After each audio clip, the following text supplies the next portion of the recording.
So picture this. Prince Edward sits down for what everyone thinks is going to be just another boring royal interview. You know the type? The kind where they talk about duty and legacy and all that fancy stuff. But then, out of nowhere, he completely loses it. He starts crying on camera and says he let his mom down. And not just a little tear, we're talking full on breaking down and confessing his biggest regret to the whole world. Now, here's why this hit everyone so hard. It wasn't just that he got emotional. It was that every single thing he said went against everything the royal family has been doing for years. When you watch the clip, you can tell he's not reading from a script. He's pouring his heart out. He said the queen made him promise to take care of the family's love, not the fancy crown. Then he looked straight into the camera and said he messed that up big time. That's not something his PR team wrote for him. That's a guy who's been holding onto something heavy for years and finally couldn't keep it inside anymore. So, before we dive into all the juicy details, if you love getting the real scoop on royal drama, make sure to hit that subscribe button so you don't miss anything. All right, let's get into what really went down. The interview was supposed to be this super controlled, fancy celebration. They set it up in Buckingham Palace with all the silver polished and royal paintings looking perfect in the background. Edward was sitting there with his wife Sophie, which is actually pretty important because she's been his rock through all of this crazy stuff. The reporter asked a basic question about what the Queen loved most about her time as ruler and her family. At first, Edward gave a pretty normal answer. He said she loved her family way more than the crown or any duty, and that she always said love was what really mattered, not the fancy title. That was still okay, emotional, but not causing any problems. But then he just kept talking. And this is where it gets really interesting. You can actually see the moment when he decides to stop holding back. His voice changes, his eyes get all watery, and he says there's something he's never told anyone before. Something his mom told him when she knew she didn't have much time left. He repeats her exact words. Edward, the crown will outlive all of us, but I worry it will tear apart those who wear it and those who serve it. Then he says she made him promise to protect the family's heart, not the throne. And then comes the part that really shocked everyone. He says he failed her. Now think about what that really means. Edward is the youngest kid of Queen Elizabeth. He's the one who never caused scandals, never gave crazy interviews, never moved to another country, never had his name all over the tabloids for messy divorces or weird friendships. He was the quiet one, the forgotten prince, some people called him. He built his whole identity on being dependable, keeping his mouth shut, and not adding to the family's problems. So for him to sit there on TV and say he failed his mom's dying wish, that's huge. That's years of watching his family fall apart and feeling like he couldn't do anything to stop it. What makes it even crazier is that he didn't stop there. He actually pointed out what he sees happening. He said he watches his brother Charles carrying a burden he can barely share. He sees William stuck between doing his duty and finding peace. He sees Harry far away trying to build a life outside all of this. Then he asked out loud on camera, what happened to the warmth that used to hold them together? What happened to the laughter in those halls? These aren't just random questions. These are the questions the royal family has been avoiding for years. And Edward just asked them straight up with tears rolling down his face while the cameras kept rolling. The reporter didn't know what to do. The crew was looking at each other like, what's happening? One assistant was even caught wiping away tears. Sophie reached for Edward's hand and he just kept going. He said they've spent so long hiding behind duty that they forgot how to feel, and now everyone can see the cracks. That line is especially interesting because it's the complete opposite of what the palace has been trying to do. Their whole strategy has always been to stay calm, keep going, look united even when they're not.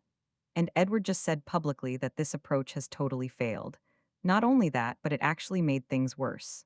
The hiding itself created the cracks. He also mentioned something his mom once told him, that he had a heart too soft for royal life. He said he didn't get it back then, but now he totally does. And honestly, that's probably the most telling thing he said because it explains why he stayed quiet for so many years. He wasn't naturally lazy or uninterested. He was protecting himself. He knew that if he let himself feel everything deeply, the institution wouldn't have any room for that. The monarchy doesn't reward soft hearts, it rewards keeping it together, holding back, smiling through anything. And Edward's heart was just too soft for all that. So he coped by stepping back, becoming invisible, never causing trouble until now. The reaction was immediate and intense. When the interview aired, people went crazy. They left flowers at the palace gates. Letters poured in from strangers thanking him for being so honest. Headlines called it the confession that changed everything. But inside the palace, things were very different. King Charles was reportedly super angry. He said Edward had betrayed the family's trust by bringing emotions into things that should stay private. Camilla apparently tried to calm things down, pointing out that people loved what he said and that public sympathy might turn against Charles if he wasn't careful. But Charles saw it as weakness. Sympathy, he said, is dangerous, it makes the crown look weak. And that right there is the big problem that Edward's confession exposed. The royal family has been operating on the idea that showing vulnerability is a threat to the whole institution. That if people see them as human, as fragile, as emotional, they'll lose respect for the monarchy. But Edward's confession suggested the exact opposite. He said maybe the world deserves to see that they're human too. And the public response proved him right. People didn't lose respect for him. They connected with him more deeply than they ever had when he was just the quiet prince in the background. The palace's response was predictable. Meetings were held, statements were written, and soon came the quiet instruction that Edward would take some time away from duties. The language was polite, but the meaning was clear. He had stepped out of line, and there were consequences. Even within the family, things got colder. Whispers followed him through the halls. Some people looked away when he passed, others spoke with forced politeness. The institution closed ranks. But here's what's interesting. William reportedly watched the interview multiple times. He told Kate that Edward said what so many of them feel but can never say. He was torn between understanding his uncle's honesty and feeling loyal to his dad who felt betrayed. Kate apparently told him that maybe it's not about picking sides, maybe it's about understanding. And Harry, thousands of miles away in California, sent Edward a message directly.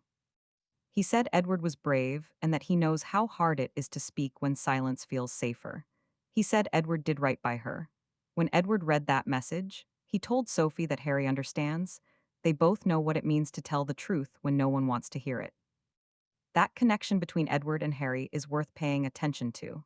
They're the two royals who have now publicly broken with the family's code of silence. Harry did it through interviews and a book. Edward did it in a single unscripted moment during what was supposed to be a routine documentary.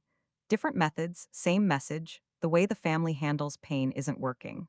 The silence isn't protecting anyone, it's just making everyone lonely. So, what actually changed after Edward's confession? In the immediate sense, he was sidelined. He stepped away from many royal duties, but that wasn't really a punishment for him. Bagshot Park, his home in the countryside, became a refuge. He walked the gardens freely. He spoke with neighbors. He poured his time into charitable work around mental health and family reconciliation. He met with families torn apart by distance and silence and told them it's never too late to speak, even if the words come with tears. It's better than a lifetime of silence. He was basically doing the work his mom asked him to do, just not within the palace walls. The letters kept coming, thousands of them, handwritten notes from people who saw his confession and felt something shift in themselves. Sophie would read some aloud in the evenings. One said, "Thank you for reminding us that even those born into palaces have hearts that can break." Edward told her it was strange. He spent his life thinking silence protected the family, but now he sees that silence only builds walls. Truth brings healing. And that's really the core of this whole situation. Prince Edward wasn't confessing to some scandal or secret crime. He was confessing to the quiet failure that comes from watching your family fall apart and feeling like you should have done more. He was confessing to the weight of a promise he couldn't keep. And in doing so, he actually fulfilled the deeper part of that promise. His mom told him to protect the heart of the family. He couldn't keep the family together physically. The fractures were too deep, the forces too strong. But he could protect the heart of what she meant. He could tell the truth about what she believed. He could remind everyone that behind the crowns and the protocols and the carefully managed images, there are actual human beings who love each other and hurt each other and miss each other. Months later, he returned to Windsor. He walked through the corridors alone until he reached St. George's Chapel where his mom is buried. He stood before her resting place and whispered, "I did it, Mama. I spoke. I protected what you asked me to, the heart of the family. I couldn't save everything, but I spoke the truth." He said she always told him that love was their true legacy, and he finally understood what she meant. He wasn't the forgotten prince anymore. He was the one who had found the courage to be honest. The crown still belongs to his brother. The institution still runs on its old rules. But Edward's confession did something that no amount of polished PR could do. It reminded people that the royal family isn't just a symbol, they're a family. A broken, complicated, grieving family. And the quiet one, the one everyone overlooked, turned out to be the one willing to say it out loud. He kept his promise, not to the throne, not to history, but to the woman who taught him that love matters more than any crown ever could. And honestly, that's probably exactly what his mom would have wanted. Now, I want to pause here and really think about what Edward's story teaches us about promises and the weight of silence. Because this isn't just a royal story, it's a human story that happens to wear a crown. How many of us have made promises to people we love? Promises to hold things together, to keep the peace, to maintain the appearance of unity, even when everything underneath is crumbling. How many of us have spent years being the quiet one, the reliable one, the one who doesn't make waves, only to realize that our silence didn't actually protect anyone? It just made us invisible. It just made the distance between people grow wider and wider until the gaps became unbridgeable. Edward spent decades being the forgotten prince, and there's something almost tragically poetic about that label. He wasn't forgotten by the public in a mean way, he was simply overlooked because he never demanded attention. He never made himself the story. He showed up, he did his duties, he smiled for the photographs, and then he went home to his quiet life with Sophie and their kids. And while his brothers were making headlines, Charles with his complicated marriage to Diana, and then Camilla, Andrew with his scandals and controversies, Edward just stayed in the background. He was the supporting character in a drama that always seemed to center on everyone else. But here's what I think people miss when they talk about the quiet ones. The quiet ones are often the ones who see the most. They're the observers. They're the ones standing in the corner of the room while everyone else is performing. And they notice things. They notice the way Charles's shoulders sag when he thinks no one is looking. They notice the tension in William's jaw during family gatherings. They notice the way Harry used to laugh before everything changed and how that laugh slowly disappeared. Edward noticed all of it. He carried all of it. And because he had a heart too soft for royal life, as his mother told him, he felt all of it too. That's the thing about having a soft heart and a hard institution. The institution tells you that your softness is a liability. It tells you that feeling things deeply is a weakness that needs to be managed, hidden, suppressed. And if you're told that often enough, for long enough, you start to believe it. You start to think there's something wrong with you for caring so much, for hurting so much, for wanting so badly to fix things that maybe can't be fixed. So you retreat, you make yourself small.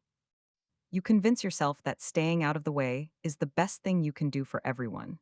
And all the while, the weight of everything you're not saying builds up inside you like pressure in a sealed container. When Edward finally broke down on camera, that wasn't just the emotion of a single moment, that was decades of accumulated silence finally finding an outlet. That was every Christmas dinner where he felt the chill between his brothers. That was every time he saw his mom looking at her fractured family with eyes that held so much love and so much sadness.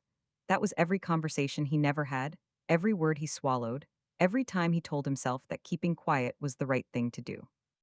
It all came out in that one, unscripted, uncontrollable moment of honesty. The reaction from the palace tells you everything you need to know about why the fractures exist in the first place. Instead of hearing Edward's words and recognizing them as a cry for healing, the institution treated them as a breach of protocol. Instead of seeing his tears as evidence of how much he loves his family, they saw them as a threat to the crown's image. The message was clear: your feelings are only acceptable if they can be managed. Your vulnerability is only permitted if it follows the script. And if you deviate from that script, even for a moment of genuine human emotion, there will be consequences. That's not just dysfunctional, that's deeply, profoundly damaging. It's the kind of environment that creates the very cracks Edward was talking about. When people are not allowed to be honest about what they're feeling, when they're punished for showing vulnerability, they don't stop feeling those things, they just stop sharing them. And when everyone stops sharing, the connections between people wither. The warmth that once held them together, the warmth Edward would ask about so poignantly, it doesn't just disappear on its own, it's starved. It's denied the oxygen of honesty and openness, and the messy, complicated, beautiful reality of human emotion. What Edward did was essentially break that cycle. He stepped out of the pattern that had governed his family for generations. He said the quiet part out loud. He admitted that the strategy wasn't working, that the silence wasn't protecting anyone, that the hiding was actually making everything worse. And he did it knowing full well that there would be consequences. He's not naive, he's been part of this family his entire life. He knew exactly what would happen when he spoke those words on camera. He knew Charles would be furious. He knew he would be sidelined. He knew the whispers would follow him through the corridors, and he did it anyway. That's courage, not the loud, dramatic courage of grand gestures and heroic speeches. The quiet courage of someone who has spent their whole life being invisible and finally decides that some things are more important than staying safe. The courage of someone who realizes that the promise they made to their dying mother wasn't about maintaining appearances, it was about protecting something real. And sometimes protecting something real means telling the truth, even when the truth is messy and uncomfortable and has consequences. There's a detail that Sophie shared later in a private conversation with a close friend that eventually made its way into the press. She said that the night before the interview, Edward barely slept. He paced the halls of Bagshot Park. He kept going back and forth. Should he say it? Should he stay quiet like he always had? What would his mother have wanted? And Sophie, who knows him better than anyone, told him something that probably gave him the final push. She said that his mother didn't ask him to be silent. She asked him to protect the heart of the family, and maybe protecting it means finally speaking the truth about what's happening to it. That's the role Sophie has played in all this, and I think it deserves more recognition than it gets. She's been Edward's anchor, yes, but she's also been his conscience. She's the one who has seen him carry this weight for years and has gently and persistently reminded him that his feelings matter too, that his perspective matters too. That being the quiet one doesn't mean his voice isn't valuable, it just means he's been saving it for something important. And this was the important thing. This was the moment when silence stopped being protective and started being complicit. The public response to Edward's confession was a mirror reflecting something the palace has refused to see for decades. People are hungry for authenticity. They're exhausted by the carefully managed images and the PR strategies and the endless spinning of narratives. When Edward sat there with tears running down his face and admitted that he had failed, that the family had failed, that the warmth was gone and the cracks were showing, people didn't recoil, they leaned in. They recognized something real. They saw a man who was hurting and who was brave enough to admit it, and they responded with an outpouring of support that completely overwhelmed the palace's attempts to manage the narrative. The letters that arrived at Bagshot Park weren't just polite notes of support, they were deeply personal. People wrote about their own families, their own fractures, their own years of silence, and the damage it had done. They wrote about parents they had lost and promises they had made and the weight of feeling like they hadn't done enough. Edward's confession became a kind of permission. If a prince could admit that his family was broken, that he had failed to hold it together, that he was carrying guilt and grief and regret, then maybe ordinary people could admit those things too. Maybe the silence that surrounds family pain could be broken, not just in palaces, but in ordinary homes all over the country. Edward took those letters seriously. He read as many of them as he could. Sophie said he would sit in his study for hours going through them one by one, sometimes with tears in his eyes. He wasn't just touched by the kindness of strangers, he was realizing something profound about the work his mother had actually been asking him to do. Protecting the heart of the family wasn't just about the Windsor family, it was about the idea of family itself. It was about reminding people that love matters more than appearances, that connection matters more than protocol, that telling the truth about your pain is braver than hiding it behind a stiff upper lip. The charitable work he threw himself into after stepping back from royal duties reflected this realization. He didn't just do the standard royal thing of showing up at events and cutting ribbons, he actually sat with people. He listened to their stories. He met with families who had been torn apart by feuds and silences that had lasted decades. He met with parents and children who hadn't spoken in years, who had forgotten why they stopped speaking in the first place, who had built walls so high they couldn't even see each other anymore. And he told them what he had learned, that silence doesn't protect anything, it just preserves the pain. It keeps the wound from healing. The only way through is to speak, even if your voice shakes, even if the words come with tears. There's one story in particular that Sophie shared later about a woman who came to one of Edward's events. She was in her 70s, and she hadn't spoken to her sister in 30 years. She couldn't even remember what the argument had been about, something small, probably something that had grown and festered and calcified over decades of stubborn silence. And she told Edward that watching his interview, seeing him cry on camera and admit that he had failed his mother, made her realize that she had failed too. She had failed her own family by choosing pride over connection, by choosing silence over reconciliation. She went home that night and called her sister. They cried together on the phone. They're rebuilding their relationship now, slowly, carefully, but it's happening. And she credits Edward's confession with giving her the courage to make that call. That's what protecting the heart of the family looks like in practice. It's not about grand gestures or dramatic interventions. It's about the small, brave choices that people make every day to break the silence, to reach out, to admit that they're hurting and that they want things to be different. Edward couldn't single-handedly fix the fractures in his own family. The forces pulling them apart were too powerful, the patterns too deeply ingrained. But he could model something different. He could show that vulnerability is not weakness, that admitting failure is not defeat, that speaking the truth about your pain is not a betrayal of the people you love, it's an act of love. It's saying, I care enough about this family to be honest about what's happening to it. And that brings us back to the question of what his mother would have wanted. Queen Elizabeth II spent her entire reign embodying the values of duty, restraint, and composure. She was the ultimate symbol of keeping calm and carrying on. But she was also a mother. She was a woman who loved her children, who watched them struggle and make mistakes and drift apart, who carried her own private grief about the state of her family while maintaining a public face of serene detachment. When she told Edward to protect the heart of the family, she wasn't asking him to issue press releases or manage public perceptions. She was asking him to do something much harder. She was asking him to remember that underneath the crowns and the titles and the centuries of tradition, there was still a family. There were still people who loved each other. And that love was worth protecting even when everything else was falling apart. Edward's confession was his way of fulfilling that request. He couldn't keep his siblings from fighting. He couldn't bring Harry back from California or heal the rift between William and his brother. He couldn't make Charles more open or the institution more flexible. But he could tell the truth. He could stand in front of a camera and say, this is what our mother believed. This is what she asked me to do, and I have failed. But I'm still here, I'm still trying. I still believe that love matters more than any of this. When he stood in St. George's Chapel and whispered to his mother's resting place, he wasn't just saying goodbye, he was making a new promise. Not a promise to be silent, not a promise to keep the peace at any cost. A promise to keep speaking, to keep telling the truth, to keep protecting the heart of the family in whatever way he could, even if it meant doing it from the outside, even if it meant being sidelined by the institution he had spent his life serving. And maybe that's the real lesson of this whole story. Sometimes keeping a promise doesn't look like what you thought it would look like. Edward thought he was supposed to hold the family together. He thought he was supposed to be the glue, the mediator, the quiet presence in the background keeping everything from falling apart. But the family did fall apart. The fractures happened anyway.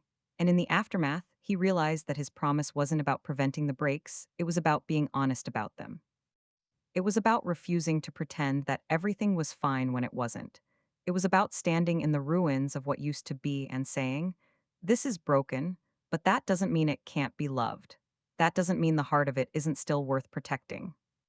The quiet prince became the honest prince. The forgotten one became the one everyone remembered. Not because he sought attention or tried to make himself the center of the story, but because he finally stopped hiding.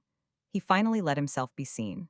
And in doing so, he reminded the world that even in the most controlled, most managed, most carefully curated institution on Earth, there is still room for genuine human emotion. There is still the possibility of breaking through the silence and saying something real. His mother told him that love was their true legacy, not the crown, not the titles, not the palaces or the ceremonies or the centuries of history. Love, just love. And Edward, the son with a heart too soft for royal life, turned out to be the one who understood that better than anyone. He understood that love isn't about perfection. It's not about never making mistakes or never failing. It's about showing up anyway. It's about telling the truth anyway. It's about standing in front of the world with tears on your face and saying, I have failed, but I'm still here and I still care, and I'm not going to be silent anymore. That's a legacy worth leaving. That's a promise worth keeping. And somewhere I believe the late queen is watching her youngest son with pride, knowing that he finally understood what she meant. The heart of the family isn't something you protect by hiding it, it's something you protect by showing it, by letting it be seen, by letting it be real. Edward did that. The quiet one finally spoke, and the world is better for it.